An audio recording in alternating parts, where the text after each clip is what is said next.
Good afternoon, everyone. I hope I'm not interrupting your lunch, but if you haven't finished, please continue eating our delicious food. My name is Janet Wright, and I'm chair of the Friends of the Wichita Art Museum this year, and I want to welcome you to our spring edition of Art on a Monday.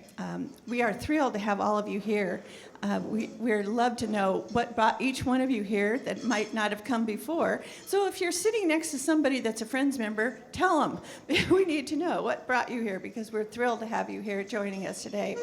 I hope you enjoyed your lunch. This was one of the first catered experiences for Elderslie, 1400 by Elderslie, and we hope you will join them for many other lovely meals as the year progresses. We are very excited to have them here as part of our group. Today it's a pleasure for me to introduce our panel of speakers. But before I do that, I want to acknowledge the committee that helped put this together. Lindsay Lane and Sue Poston were chair of our committee, and they did a great job. I want to thank them for doing that. And I also want to acknowledge the members of the staff who are here today with us. I don't know where they're sitting at the moment, but Ann Crable. If I say your name, would you mind standing up just so that everybody recognizes you? Ann Crable, Molly McPherson, Teresa Veazey, Sherry Holdeman, where is she? Tara Hedrick. Have I forgotten anybody? I think that's all I was supposed to remember. Anyway, we're thrilled to have them here, and they do such great work and are such an important element in putting together events like this for us. So now, I'm going to move on to our illustrious panel. Our fashionistas have a variety of different skills and talents and passions. First, I'd like to introduce Allison Baker. Allison came to Wichita after being in the corporate world, and as many of us know, purchased Aspen Boutique, which if you haven't been there, and I'd be shocked that all the women in Wichita that are sitting in this out here today have not been, but it is a wonderful store, and we're so pleased to have you do that. She also introduced the Vault collection to us, which is estate jewelry as well as furniture and home decor, and that's in Lincoln Heights Village across the street from Aspen. So she's here today to share with us her passions. Next is Hazel Stableton. She is Stabler, excuse me, I said that wrong. She is an amazing woman who not only designs fabrics, but also designs clothing. She's a Native American and has utilized her Native American background to create incredible designs that have been shown not only here in the United States at the New York Fashion Week, but in Milan and Paris. So she has a lot of things that she can share with us today. Interestingly, as we sat at the table today, she told us that the dress she's wearing, she made it last night. Now, I couldn't stitch a button onto a piece of fabric in one night, but she did, and it's beautiful. If you haven't seen it up close, you need to. It's a fabric that she designed, and I think it just looks spectacular on her. Last but certainly not least, a face that we all know very well. She had, well, she's like some of us. She's lived here a long time, most of her life. And she's also quite famous, I'm sure, for most of us because of her columns in the Wichita Eagle that she wrote for so many years. The ones I got the biggest kick out of were not only the social page that she used to do, but when she told us in one of her columns that you should have at least, I think it was 6 or 7 bras in your drawer to rotate. And then the other one I loved particularly. You did, yes, you did. The other one that was the most fun for me to read was when she described going into a department store buying a new swimsuit.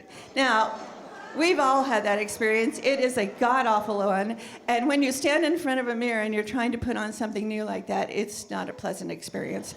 So I love Bonnie for that very reason. She's truthful. So I'm going to turn the program over to Bonnie. She's going to be our moderator for this event, and once again, thank you for joining us.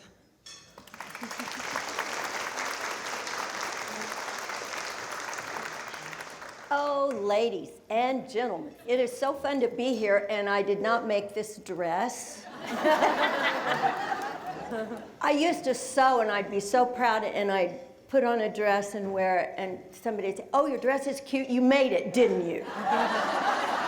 And I'd think, what the heck? I don't have any rick-rack on it. But anyway. I'm not kidding. The woman can do anything. Give her a sewing machine, yeah. And Allison, how many of you think, oh, I think I'll go into retail. Oh, I'll buy a store. Well, that's exactly what she did, and now she's got 2 stores. And I think because she is in the retail business now, she's the very person we need to talk to about some trends. She went to market in Dallas, where I used to go every year for spring fashions. And so we're going to talk to her about trends. But she said, and before long, I'll go see fall. And now you know what it's like to always see something so far ahead. You think, wait, what season am I in right now? Pretty soon you start doing that. So tell us a little bit about going to market in October, and what did you see? So, so I've now gone to market 4 times, so still pretty new experience for me. And just to give you a sense of what that, I had no idea, obviously, before buying Aspen Boutique, what going to market looked like or meant or how it worked. Thank goodness I have a great store manager, Mariah Campbell, and she was really helpful in keeping me organized. So we carry about 100 brands at Aspen. And a market trip includes seeing about 30, we have 30 appointments, and each appointment we're seeing 2 or 3 different brands. So day 1, first trip to market, we had 17,000 steps that we clocked. And that's including how much time we were actually sitting looking at fashion. So for this coming spring, I definitely would say you want to have a pair of cream or white jeans in your closet. Number 1. A button-up white blouse or a button-up blouse, something that's a little bit more tailored, and a midi-length dress. Those would be the three things I would say. Cover the knees, yeah. So those would be my 3 things. And we are getting ready to go back to Dallas later this month. I am just so happy that we're having a pretty spring day today, and I can't believe that in 2 weeks we're going to be looking at winter and fall fashion again. I just want to get that spring wardrobe out. So sure.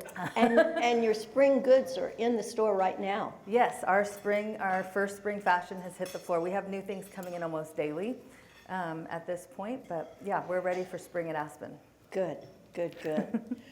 Okay, you can be thinking of things you want to talk to her about, but one thing, if you're as old as I am, you can remember when your mom would hem up her dress because the hemline went up, and then next year she'd let the hem down because the hem. Now, where's the hemline? So, not that there's not still a lot of short hemlines, but I would say we definitely are going longer than we have. Yeah. She's making me so happy. You can still find the short dress and short skirt, Bonnie, if you really want it. But anybody in here who wants a mini skirt, raise your hand. Yesterday, I was in Nordstrom's in Kansas City just looking around, and I said, oh, look at this cute bandeau, thinking it was a bandeau. My granddaughter said, Grammy, that's a skirt. yeah. I said, I'm not wearing that, and you're not either. Boy, but the longer, I love the long, flowy dresses that I've been seeing a lot of, and I know you've got some of those in your store. Yep, and there's some slides scrolling in the background. We've got, for this spring, also a lot of really bright and bold colors. You're going to see a lot of brightness. The color for 2023, if you hadn't seen it, is called Viva Magenta, which is it's a color that's featured in the first picture in the slides. It's kind of a bright, vivid pink. So that's the color of this coming year. Pantone people come out with the color of the year every year, and so when I interviewed the woman who's in charge of that, it was a riot because I said, how do you come up with what color it's going to be?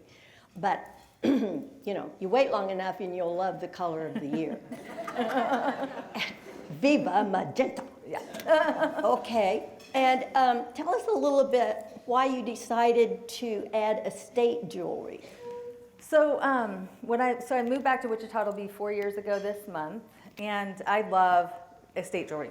I just find it very charming. They're all unique pieces. They all have a history, and the detailing in the old school pieces like Edwardian, Victorian, Art Deco, I just find them really charming. And when I got back to Wichita, I had a couple of boutiques, jewelry stores that I went to in California to get my fix on estate jewelry. And I got back to Wichita, and there really wasn't a sizable collection of estate jewelry that I could find in town.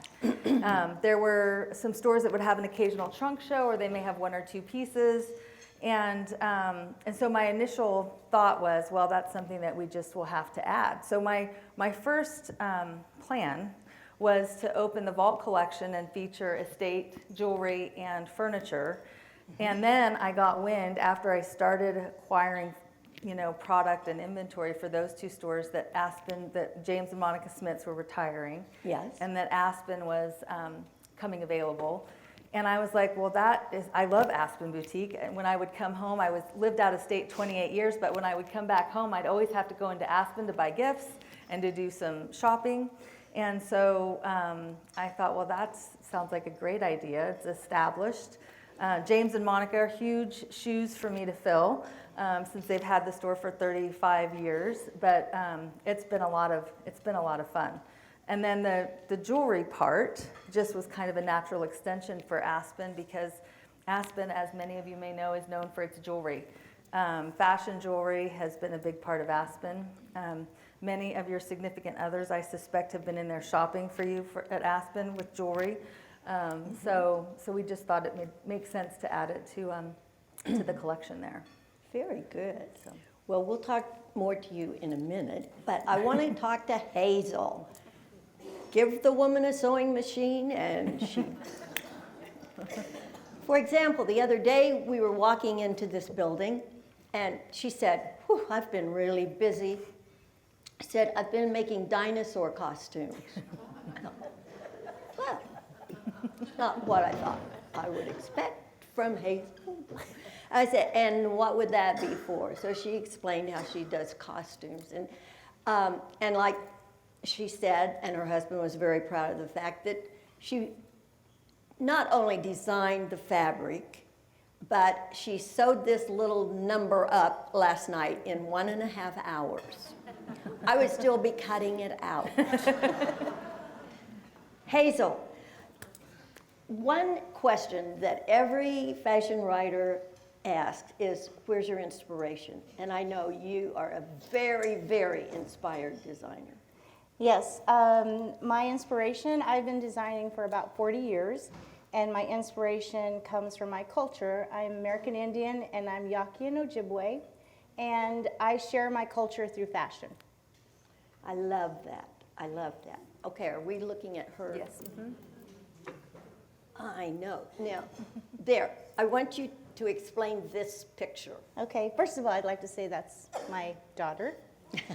And the handprint over her mouth is a statement of missing and murdered Indigenous women.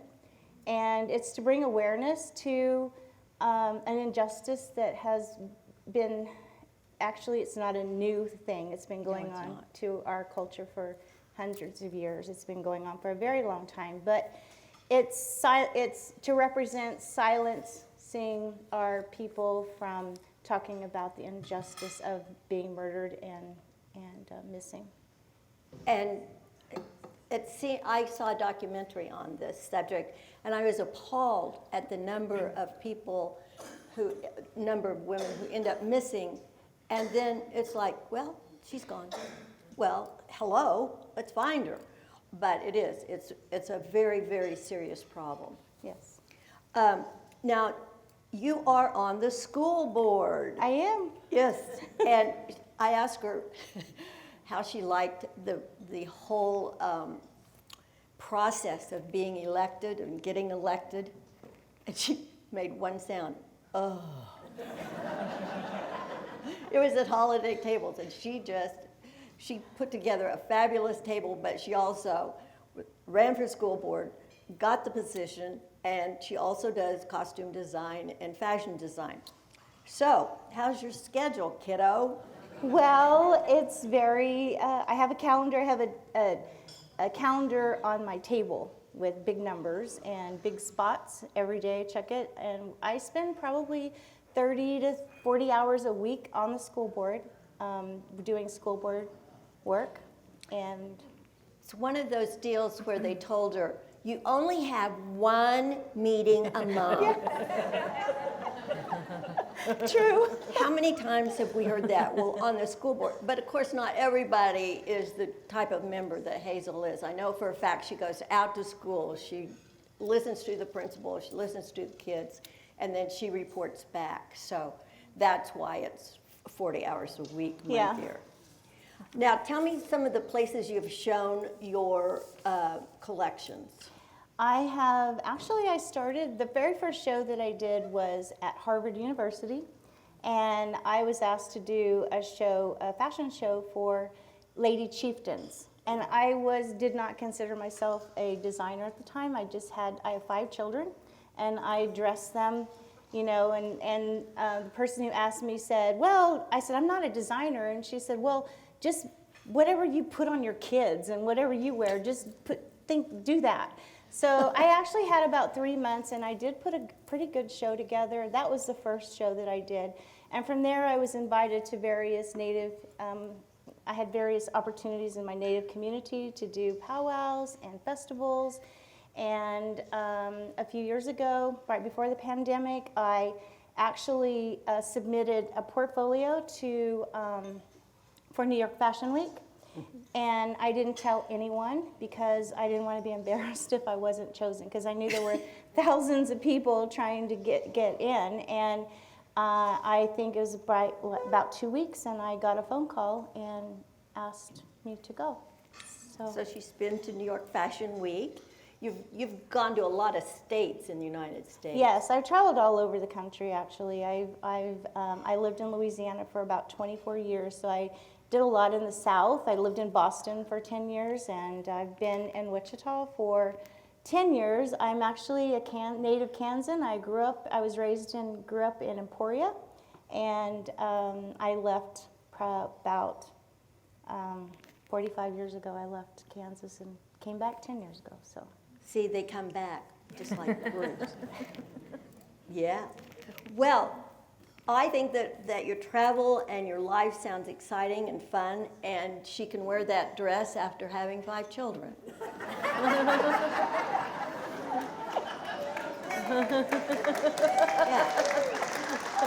The woman wouldn't have to do anything except that, if you ask me.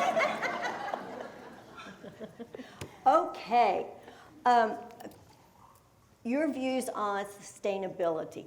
I know that for years everybody said, oh, every year just get rid of everything. This is, of course, people selling clothes want you to get rid of everything and start all over. But now there's a much bigger push on how you can recycle clothes and so forth. So talk to me for a minute, Allison, about sustainability in a wardrobe.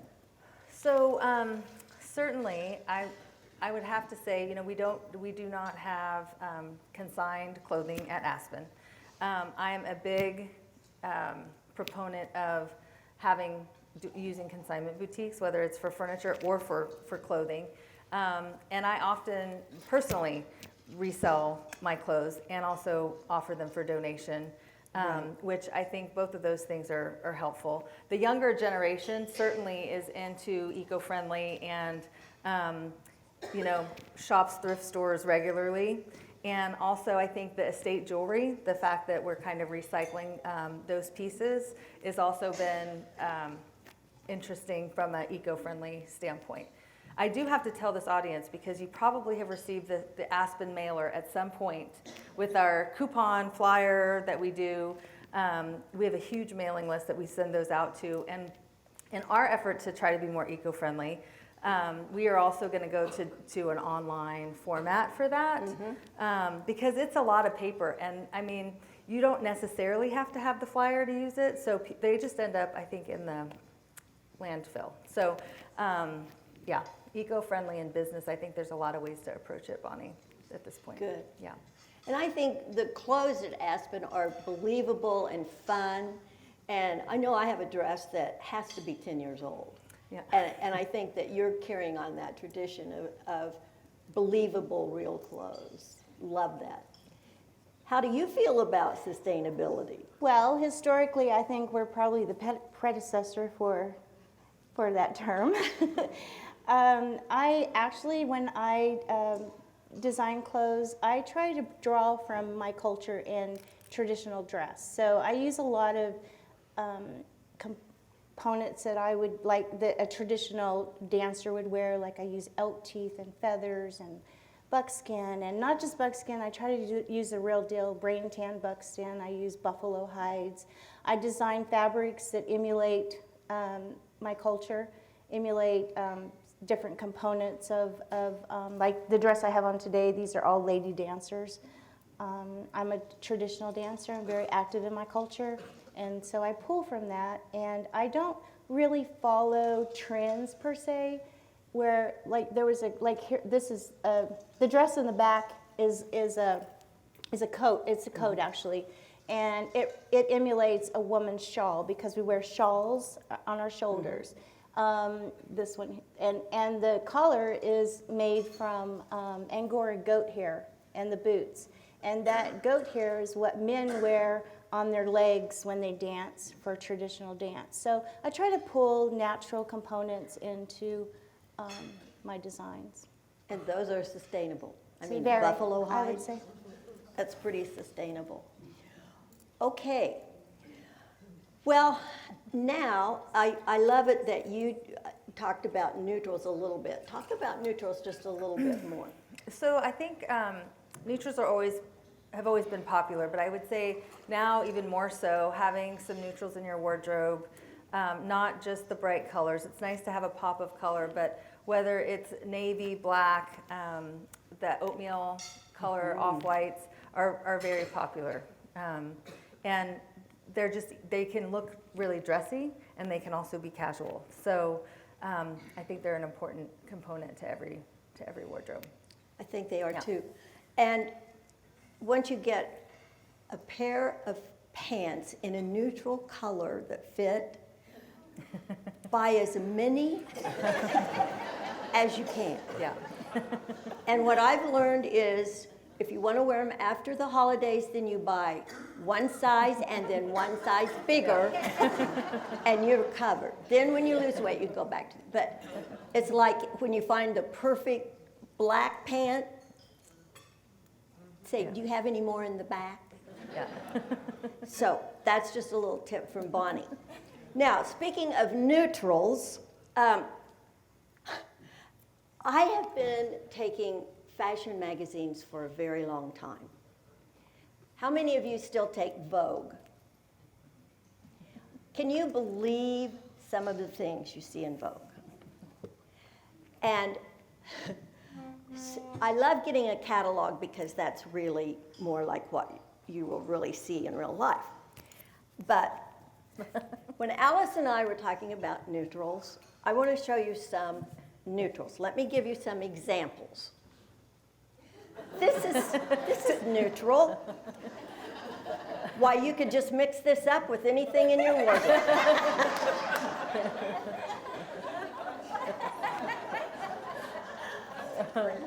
Now, this is another neutral ensemble, and for some unknown reason, she has wheat sticking out of it. I'm sure that's a nod to Kansas. Oh, and here we have, well, I don't know what we have. This is another one with a trench coat, sort of, and a tablecloth wrapped around it. And this is my favorite. What to do with your old hammock?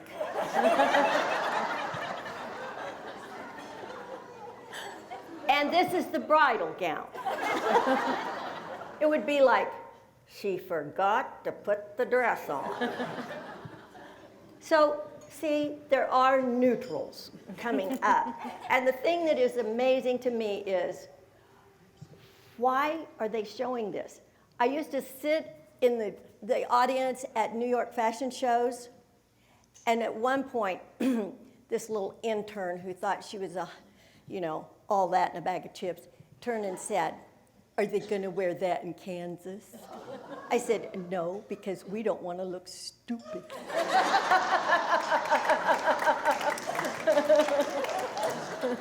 So that's why we love you both. Believable fashion that is sustainable and trendy and fun to wear. And do you know that when 2,000 American people were interviewed, what was most important about their wardrobe? They said 80% said comfort. Yep. Now, the problem with that is, think about when Casual Friday started. Casual Friday simply meant that you didn't have to wear hose and high heels. Casual Friday means now, well, I've even seen flip-flops and knits that person probably shouldn't have picked. So anyway, I think that the casualness has kind of gotten out of hand. Maybe you've noticed that.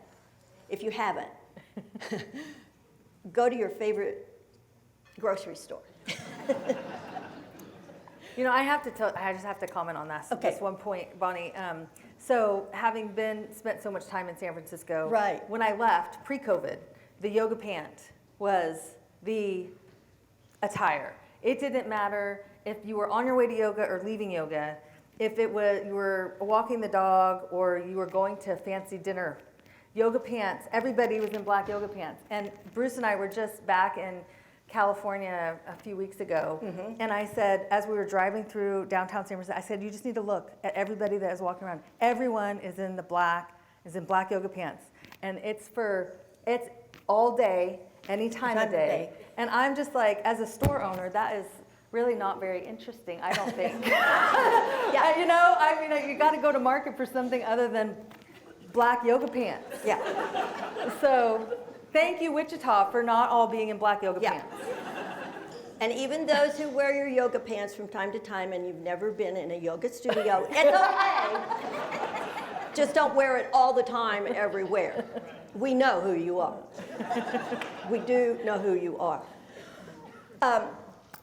Also, something that is probably true, and I just hate this fact. They say that almost everyone wears 20% of their wardrobe 80% of the time. And when we moved, little tip, do not ever move. Stay right where you are. Put in an elevator, an escalator, whatever it's going to take for you to stay there. Stay there. And if you can't stay there, call Susan Gaddis and she'll get rid of your stuff. But the thing that amazed me was I got rid of so much stuff. So one woman said, I thought I was in a clothing store. Shut up and buy stuff. But anyway, I have not missed one single thing that I got rid of. And I mean, it was a ton of stuff. I am kind of mad about one dress I shouldn't have sold, but I should have given that to the Historical Museum because it was bought a long time ago. So now, do you have any comments that you would like to make? No, I just want to thank everyone for coming today and your interest in what we're doing. She's so pretty. She's so pretty. I'm so old. Now, tell me, do you have a little something else you want to add to this fabulous audience? I don't think so. I'm, as a new local business owner in town, I am always looking for feedback, trying to figure out people that find the Vault collection, how did you find us, and would love to hear from you. And if you haven't been to Aspen, and it is amazing how many people come in the store that have never been in, it happens all the time that we just assume it's because it's been there 35 years that everybody's been in that store, and we've got new customers all the time. So anyway, I just thank you all for coming, and hope to see you in one of the stores. And since she wants feedback, we'll bring you a microphone. Oh, if boy. you have a question, do you have any questions of any of us? I wish there were more high fashion or fashionable clothing for plus-sized women. And I have heard that for the past, I started at the paper in 1980, And I have heard that. And when you talk to plus-size designers, they act like every store is just stocking everything that they're making, and they don't. And you're right. I would suggest this. If you can't find something, but I know you carry a lot of stuff that would fit plus size. We try to have a very wide range of sizes in the store for sure.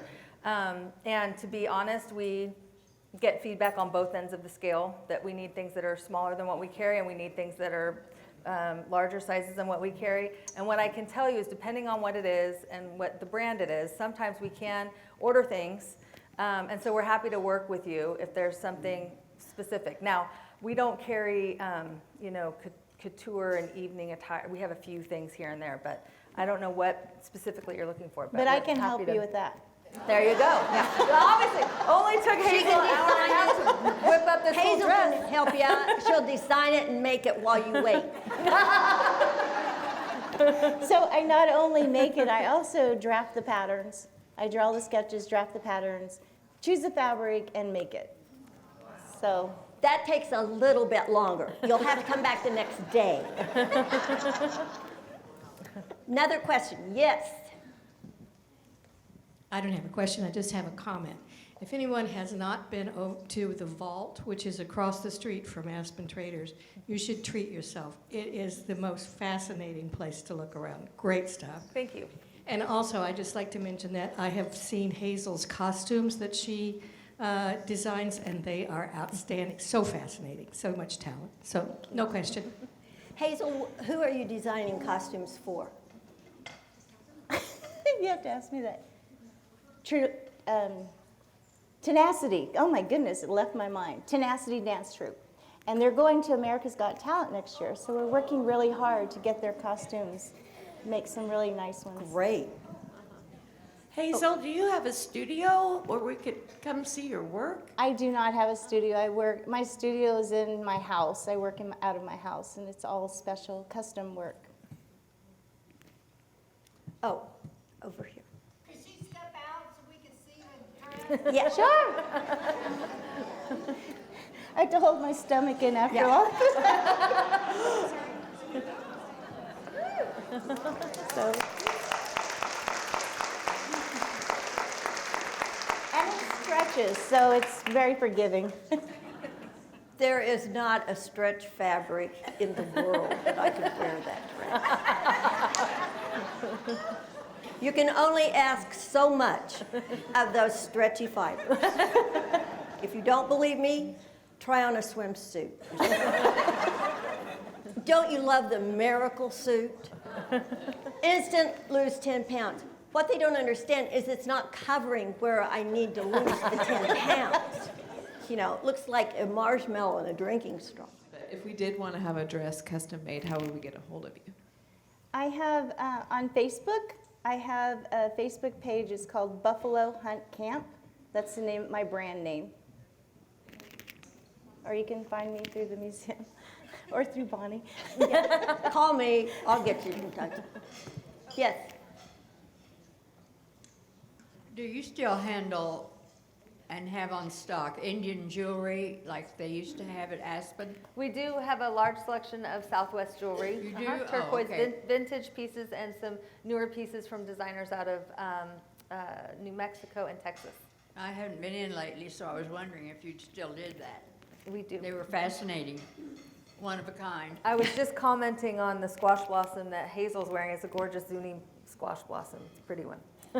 Thank you. Yep. We really appreciate you being here today and hope that you had some fun, learned some things.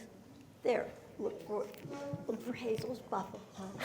Get yourself into Aspen Boutique and the Vault. And read your Wichita Eagle every other Sunday. Now, I know on a windy day it might end up in Cheney. But I am going to keep writing for a while.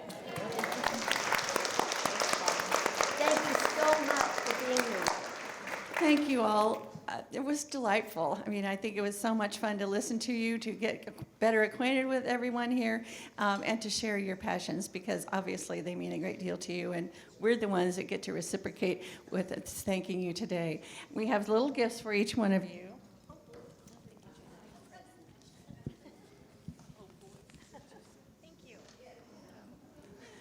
Thank you. You guys have been a wonderful presentation for us today.